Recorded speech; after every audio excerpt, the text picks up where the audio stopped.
I'm a guy that's 25. Lego Star Wars is my life. I like Rian Johnson. I'm Rich Boy J. Hello boyos, Rich Boy J here, back again with another video, and this is going to be another episode of collecting every single Lego Star Wars minifigure. If you're not familiar with the series, well, the title's pretty self-explanatory. This is going to include some of the rare figures like the Chrome Gold C-3PO and the Cloud City Boba Fett. This does not include any of the one-off figures made of rare earth metals. To start things off this week, we have a bunch of Clone Wars and Rebels figures. I say a bunch, it's three figures. We'll first start off with the Senate Commando figure. This is the Clone Wars version of the figure. This actually came in a 2010 set. It was Cad Bane's Speeder. I actually do generally like this figure. I think I'm pretty big fan of the movie style version of this figure. The Clone Wars one, isn't significantly under detailed. It is lacking leg printing, and of course it does have the super stylized torso. If I can get a closer look in here, you can see it has that like swoopy kind of Clone Wars detail in there. But I think other than that, it's a pretty cool looking figure. If there's one nice thing that the Clone Wars has done for Lego, it's given us a pretty decent amount of just troop variations across the board. So that's a pretty nice thing. This figure does have some back printing there, which looks pretty good. I think the nice thing about this specific version of the Senate Commando are the silver markings that come on the helmet. I think those actually look really nice.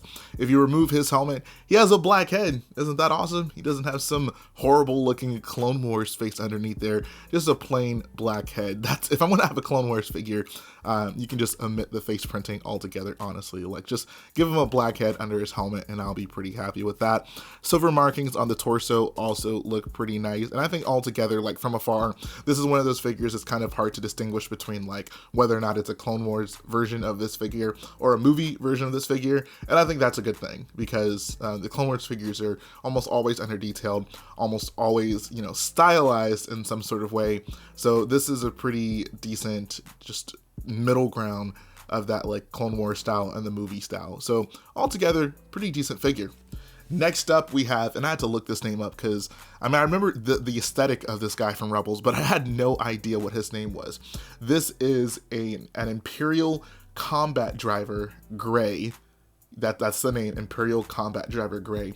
This was in the 2016 Kanan Speeder bike set, and this is a figure from Rebels, so it doesn't have the big bug eyes or anything, but it still is somewhat under detailed compared to most other figures. But this one is actually pretty good. It does have leg printing. The leg printing looks pretty nice. The torso printing still kind of has that Rebels vibe to it, but it does still work really well for this figure, especially being a troop that we've only ever seen in the context of Rebels. It actually looks pretty decent here. Like, I can't say this is a bad looking figure in any way. The helmet is actually really nice. I don't know if I can get close enough to show you this, in any amount of detail, but there are two Imperial logos on either side of the helmet there. That looks pretty good. These two lines here go back to meet the top crown section of the helmet. If you remove the actual helmet, obviously there's nothing on the back of his head. This isn't really his face. This is really just part of the helmet. And the face printing also looks pretty decent for one of those like helmets that are supposed to be like a headpiece and a helmet, both combined to make like a full helmet, quote unquote. This actually flows pretty well. I think this is a pretty decent looking figure. When it comes, like my personal opinion is I don't really love the design of this troop in general in Rebels, but I think the Lego figure does it justice. It's one of those designs that I don't love, but the Lego figure represents it pretty well. So in that regard, I do have to say it's a pretty good figure. Next up, we have what is quite possibly the ugliest minifig that has ever been produced. Obviously, one of the top candidates is Palpatine, the Clone Wars Palpatine. However, Palpatine's not exactly a very handsome fellow in real life. So, the over-exaggerated nature of his Clone Wars figure is pretty in line with what he looks like in the Clone Wars. I'd say Padmé, however, she's pretty good on the eyes, and this figure does not do her justice. If I have to be honest, Padmé's minifigure looks like something straight out of Shark Tales. Like, if you look at like the girl, like the attractive shark or fish, whatever the heck she is, the attractive fish in Shark Tales, I'd say that's what this Padmé figure looks like. Like, this is not the way when it comes to Padmé. But she does have a decent torso, I think. I always love any Star Wars-y torso we get that has like a logo on her chest. She does have a logo there, so I think if you were doing Honestly, like this torso might work for just like a rebel minifigure if you just wanted to get some utility out of this figure. But other than that, I think this is kind of not so good of a figure. She does have some back printing just representing the reverse side of her vest. I'm pretty sure this is like a unique hairpiece. I think like they made this hairpiece specifically for Clone Wars Padmé, and the hairpiece is okay, I suppose. Like when I think Padmé, this certainly isn't the hairstyle that comes to my mind. I'm thinking probably more of the braid she has, and the braid, like it's not a braid, it's like a braid bun type thing. I don't know, whatever the heck her hair is in episode 2, that's what I think of. So yeah, this is Clone Wars Padmé. I'm honestly kind of surprised it took me so long to get this figure. Like this is kind of a meme figure in some ways for being just such a not great looking version of Padmé. And I was like, you know what, let me just go ahead and bite the bullet and just get this Clone Wars Padmé. I guess it's also worth mentioning she does not have a reverse head like most Clone Wars figures. But sheesh, this is not an attractive Padmé. This is, I think, by far the worst Padmé minifigure, and that's including like her original yellow figure. So I think that says a lot. Next up, we have some episode 4, no, original trilogy figures. First up, we have a Rebel Fleet Trooper with Gren. That's what it's called, Rebel Fleet Trooper with Gren. This is from a 2012 Advent Calendar and the 2013 Tantive and Alderaan planet sets. Not really too much to say about this. I mean, it's a standard Rebel Fleet Trooper. I think the unique thing about this guy is his head. You can see he is smiling. It's kind of an evil looking grin, honestly. Like this, I wouldn't say this is a heroic grin. I don't know, maybe it is, just depends on how you interpret it. No reverse face, of course, still just that standard Rebel Fleet Trooper helmet, the 2-piece helmet. I still think LEGO could really go a long way by updating this helmet. Like, the shape of it is fine, you know, it's not bad in any way, but it really needs an antenna. I think that would make a really big difference if it had an antenna. So that's what I'd like to see at some point. The torso print is pretty basic, just the blue shirt with the black vest. No back printing to speak of, no leg printing to speak of.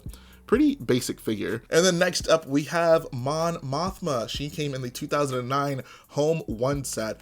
Mon Mothma is sporting basically just Leia's face print, which, I mean, I get why LEGO does it, you know. I don't know if Mon Mothma really needs her own custom face for back in 2009. I'd say nowadays you probably want to give her one. But, you know, for the purposes of the time, the purposes of this figure, this works out pretty fine. She's also sporting Anakin's headpiece. That's Clone Wars Anakin's hair, which I think is definitely not the hairpiece for her. I think Mon Mothma definitely needs a different hairpiece than that. It's okay. It's not terrible. But if they were going to do an update at Mon Mothma, I definitely prefer for her not to have that hairpiece. Her torso print is actually pretty nice. She has these like necklaces kind of going across, and then the gray lines to represent details on her gown. Back printing, nope, no back printing to speak of. One of the things I like about this figure is just that it has a white cape. I don't know, white capes just look nice in LEGO. And also, this is the only Mon Mothma we've gotten. So, on that level, I have to appreciate it, even though it's not a super detailed figure, especially by today's standards. Now it's time for our last two figures. First up, we have Palpatine. This is Emperor Palpatine from a book. This is from the 2014 The Dark Side book. That's literally what it's called. He's sporting his tan hands and tan face and that pretty evil, sinister looking grin. Now, this is an evil grin. That Fleet Trooper, I don't even compare. This is what I'd say an evil grin is. This is the Emperor's just angry looking face. But overall, pretty great figure, honestly. I'd say this is pretty in line with just the modern day Emperors we get, and looks pretty good.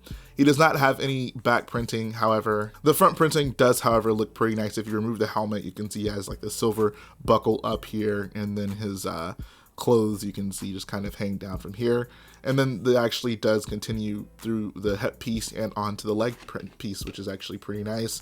Not too much to say about the Emperor figure. I feel like I've reviewed a few of these here in the series, but very good figure. Next up is definitely the most valuable figure in this video. This is the Dengar from the 2011 Super Star Destroyer set.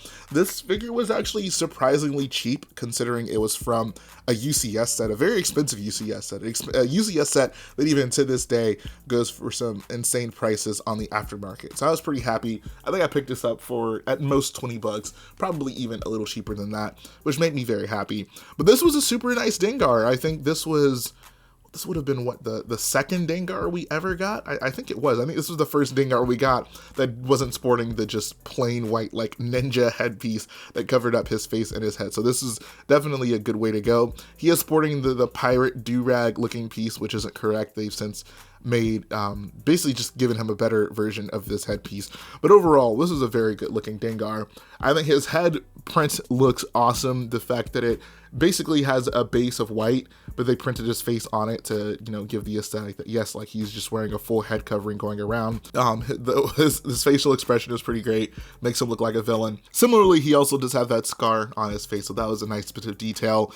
If we go to the torso, I think his torso just looks absolutely amazing. This is a 2011 figure, but even for today's standards, like this is a super nicely detailed looking torso here. There's a nice weathering in there. There's just super finely printed details that I really do appreciate about this figure. No leg printing to speak of. If you flip him around, he does sport a backpack, which is that 1x1 plate with like, I call it like the nail piece, the tooth piece, whatever you want to call it. I'm actually going to remove this so you can see that boy Dengar's back printing, because this is also really nice. Yeah, just look at that. Like, this is just a super awesome looking Star Warsy torso. Like, he'd make a great background character in pretty much anywhere. Like, you want to build like a spaceport. Just having this figure in the background, if you want to take off his head and him not be Dengar, take off his backpack. There's just some really nicely detailed prints in this, and I think, you know, Dengar, I wouldn't say Dengar is a super recognizable character. I would say he certainly does have a super recognizable torso, so you could definitely get away with just making this a background character, which is super nice. Altogether, like, super awesome figure. I mean, the newer version of him is certainly better, but for the time, this was a great representation of Dengar and Lego. So now that we've looked at all the figures for today, let's go ahead to the time lapse. We're going to put them on the minifig wall.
Okay, I just gotta say real quick, look at how full this wall is looking. Oh my god, I feel like the blank spaces are becoming less and less apparent. It is such a full looking wall at this point. I really feel like we're making some good progress on this thing. This has been such a long series, probably the longest running series on my channel, and we are inching closer and closer to the finish line. So we had some pretty interesting places to place figures this week. We got the Clone Wars Senate Captain right here, chilling next to Shahan Alama. It's a great name for a Star Wars character. So he's looking pretty good, surrounded by a few Clone Wars characters himself. We got Dengar chilling over here by himself. I still need to get a few other figures from that UCS Super Star Destroyer. Got Admiral Firmus Piet chilling next to him. I really think Piet needs an update. Like that just doesn't look like Piet. I mean, he wears a hat, so it's not super easy to represent Piet in Lego, but I think for now that is definitely not it. We got the grinning Rebel Fleet Trooper chilling right here. He's next to a couple of Imperial figures. If we make our way back over here, you can see we have Mon Mothma. She's next to all the other figures from that Home 1 set. Minifigure wise, that was a super good set. There's a lot of first time figures. Like, you know, I think that was the first set that Admiral Akbar actually came in. He also got a Mon Calamari officer, just a generic Mon Cala figure. Got two Crix Madines here, and of course Lando in his General Lando clothes. And then finally we got Padme, and I was surprised to see her so far down on this wall. She's actually right next to the two Jedis from the newer Gungan subset. You can see they're wearing the rebreathers on their mouths, but it's so weird seeing this hideous looking Padme figure here, surrounded by all these other nicely detailed figures. Like you got Ula there, right above her you have like the Celebration Leia, and then we like, for whatever reason, this ugly Clone Wars Padme is just chilling right here. I'm sure all the Clone Wars fans are super triggered by me calling Padme ugly. I don't know. I think even the Clone Wars fans would agree that that is just not a great looking figure. But that is the minifig wall this week, guys. Like I said, we're making some good progress on this wall. It's looking nice and full now. We're going to keep on keeping on with it. I think the next update I do on this, I'm going to be just looking through my collection and not necessarily pulling figures from sets, because I still do need to do that. However, there are a lot of like weird variation figures that I actually can make with existing pieces I have from duplicate figures, just figures that are weird combinations of other pieces, or like brick built figures, for example. Things like that, I'm going to make it a point to actually go through my collection and get a real good idea of how many of those I can build. That way I'll have a good idea of how many figures I actually need to be purchasing right now. So that's going to finish things up today. If you like what I do, go ahead and support the video by hitting the like button, support the channel by hitting that subscribe button, and I'll be back again very soon.